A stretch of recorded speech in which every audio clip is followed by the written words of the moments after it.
a disbelief, a doubt, for someone to come and tell you the real truth. Because when people begin to tell you the real truth, you're not going to listen because your mind all messed up and been hurt and abused and misused, and you used to people lying to you. That's right. That's right.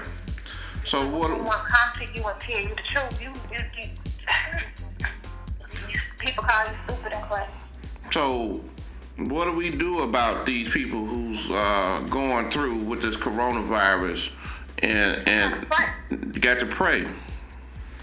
You got to pray because, prayer is what we need right now because God is in control of this whole thing. And that's all I'm trying to say because, people, as you said earlier, people done forgot about God. And if they done forgot about God, God is opening up their eyes right now to let them know that they need God and they need to be counting on God. So I'm telling everybody they need to be counting on God because this is serious.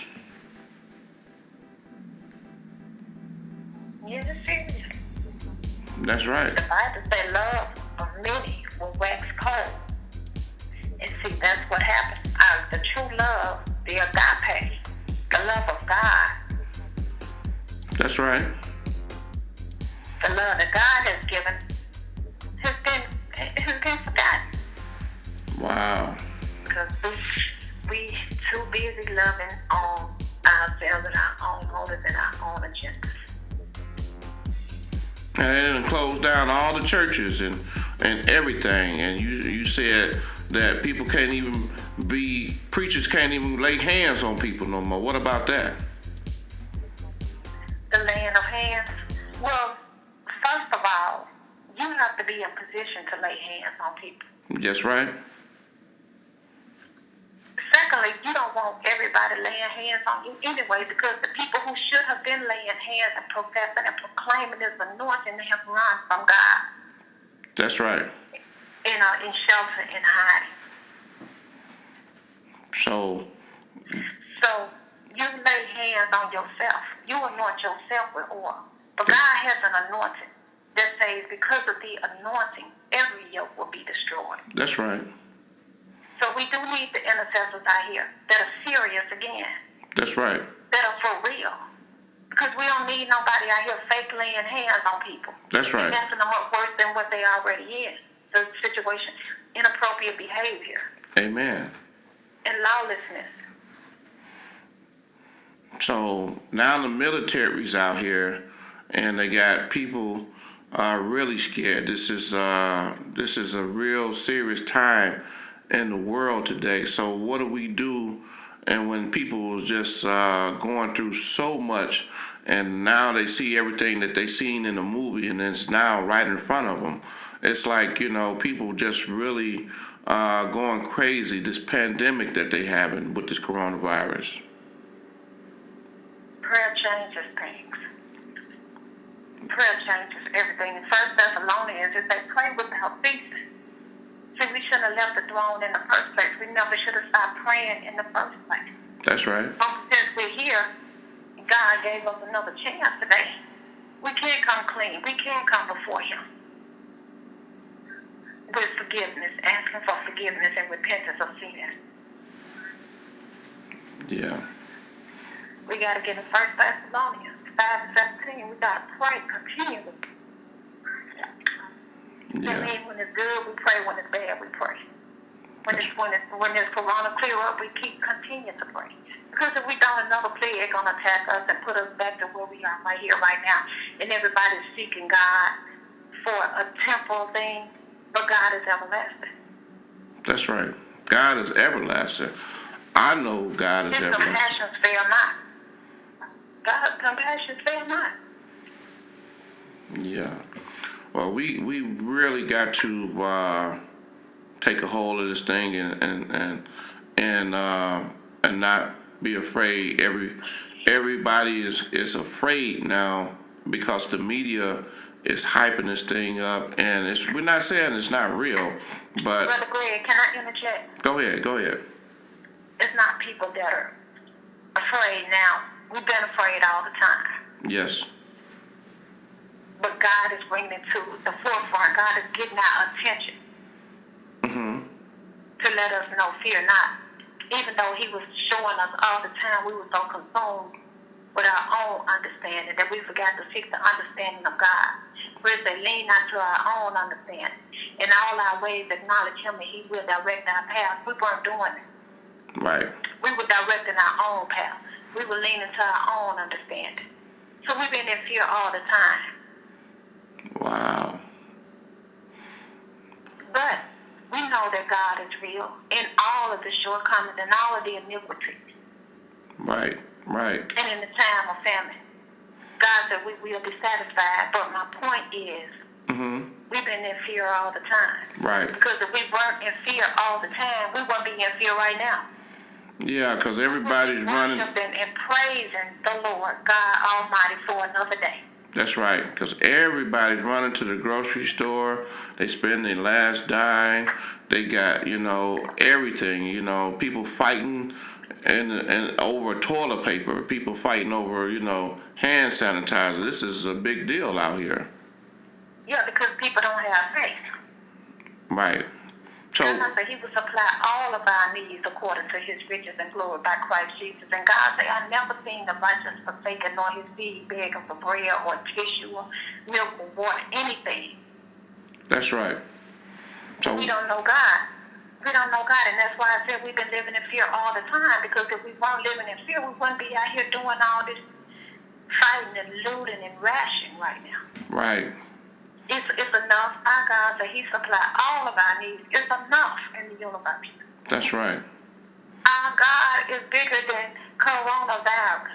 That's right. Our God is bigger than a can of beans. Our God is bigger than a roll of toilet tissue. That's right. But we have to recondition our mind to know that our God is the all-sufficient one. Wow.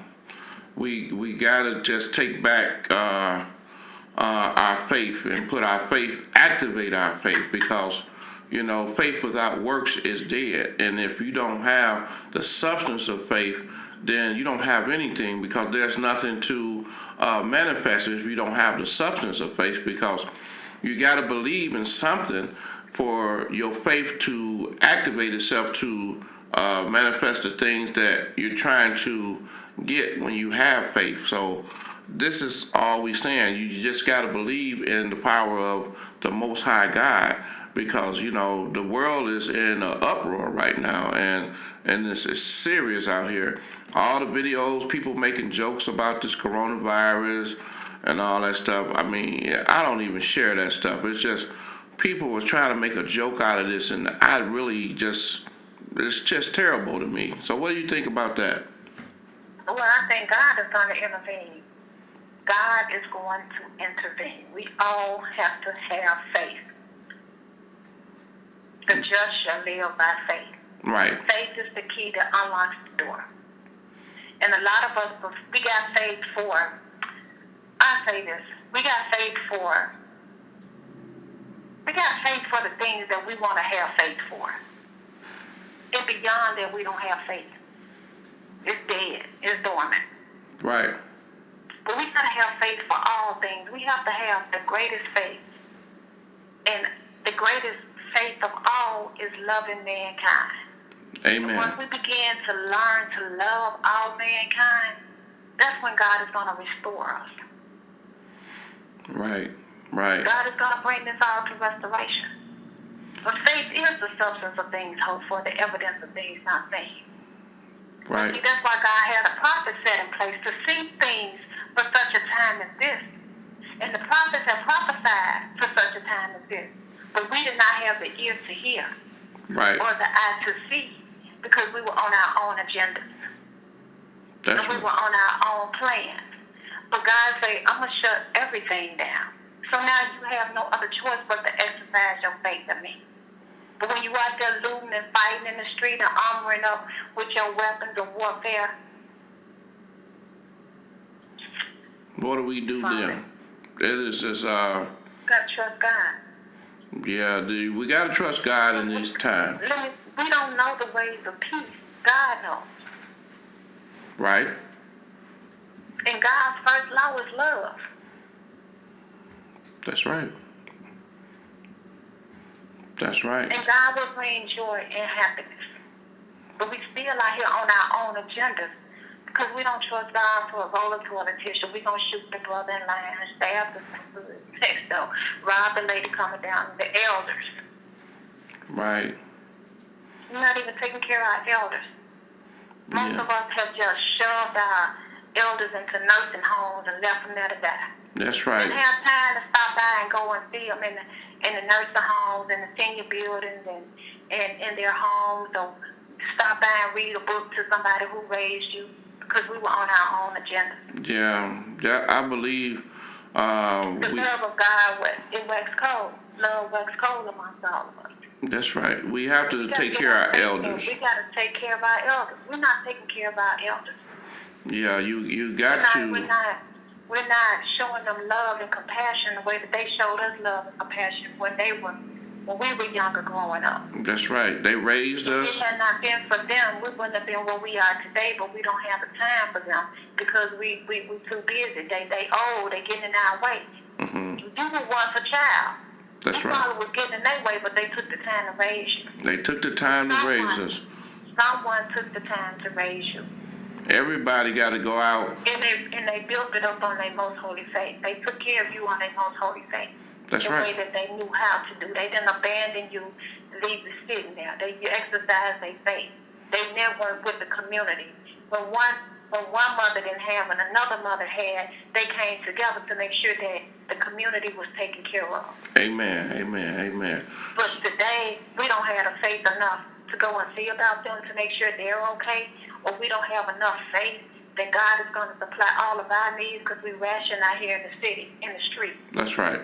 So we got to call our grandmothers, call our grandfathers, You got to call your grandma, all the elderly people. Your nieces, your brothers, your sisters. Call on your elders. Take care. Call upon the elders to pray for you when you're sick. He said call the elders. My grandmother prayed for me all the time. Every time I talk to my grandmother, I know I haven't heard from you, but I'm praying.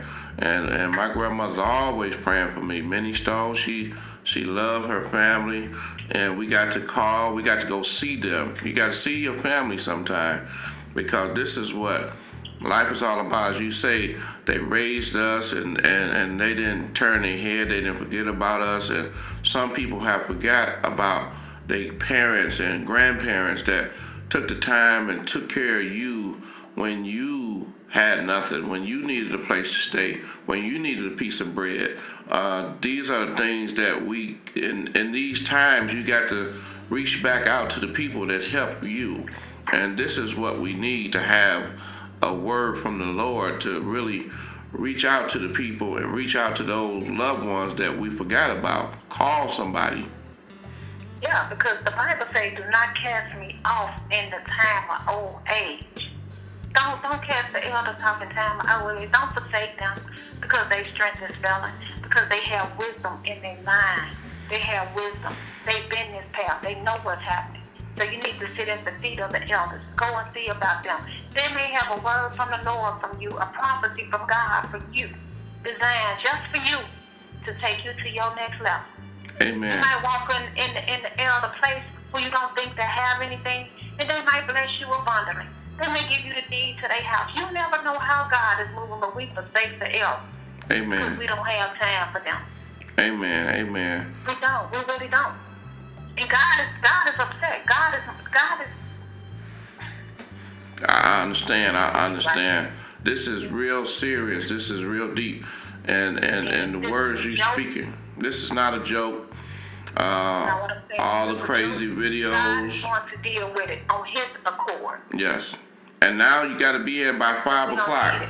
I mean, you still have time to get out and go shopping for now, but that could possibly change. Yeah, that's just an open word now. I mean, there's so many people who have clubs, bars, restaurants that's trying to stay open and all that kind of stuff because that's the way they make their income and take care of their family. But everything is on stop. Everything is on hold. So those. When God closes one door, what does God say? He opens a window. Amen. He said, "Watch and see when I pour out a blessing that you will not have room enough to receive." So let them shut down. Let them close up. God is our source. Right. Amen. Pastor, when I close the door, and when I close the store, I'm the God of the storehouses. I'm not without anything. My economy has everything that you need. Right. So when he closes the door, the windows of heaven going to open up and pour out blessings. Time is constraint. God is giving people time right now. Most people hated their jobs anyway. Most people hate getting up early anyway. Most people hate working on a night shift. Most people are upset. Most people are frustrated with their jobs, and they want to start their own businesses. Now is the ideal time for you to take out and start your own business. Start writing your business plan. Start implementing things. Start having the faith that you can do things on your own resources. Right.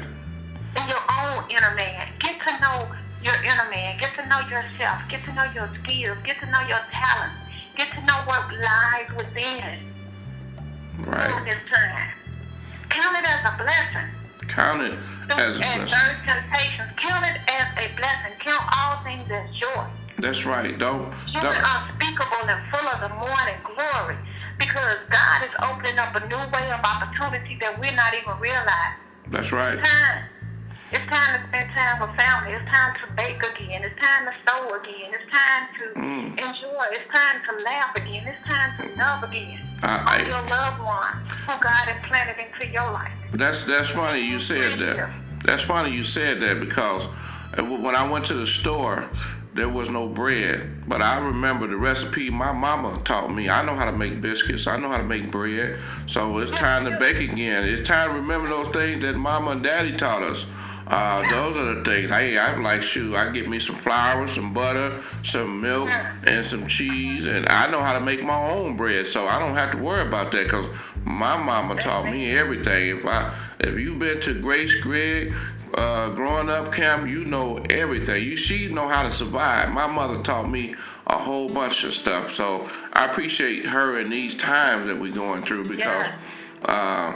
It's rough out here, and people fighting over everything. You know how to make your own anti-beer, all that stuff. You know, disinfectant salt. You know how to do all kinds of stuff. So you just got to be mindful of the things that you have in your mind, and this right here, you have a file of memories that could take care of you for the rest of your life.